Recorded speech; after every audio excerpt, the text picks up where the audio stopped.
Hey friends! One way I want us to work on building a reading life at home is by setting goals. One thing that's different about when you read at home is that you don't have Miss McNaught there to help you set goals or set goals with you. So I want to start to teach you some strategies of how you can set goals on your own to become a more independent reader. Earlier in the week, we reflected and we thought about the kind of readers that we want to be. And that's one example of a way to set a goal for yourself.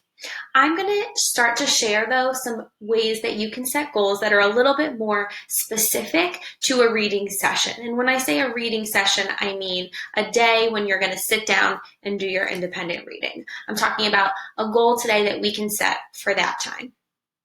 So today the kind of goal that we're going to talk about is that readers can set a goal about time.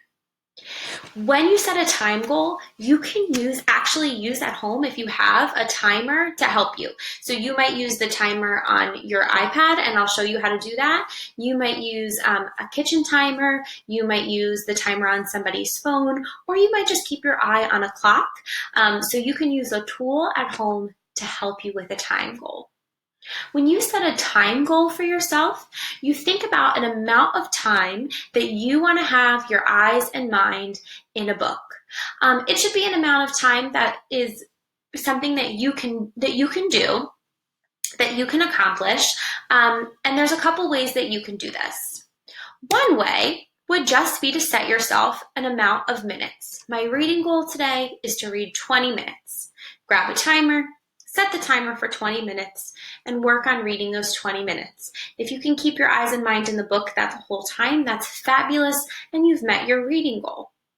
Another kind of time reading goal that you can set is one where you've built in a point where you can take a break. So maybe you think 20 minutes, I did 20 minutes in the beginning of second grade. I want to read a longer amount of time today.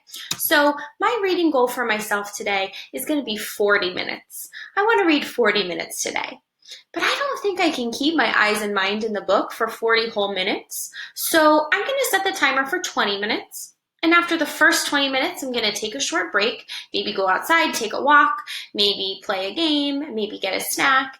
And then after that, I'm going to set the timer for another 40 minutes and read for another 20 minutes and read for 20 minutes again.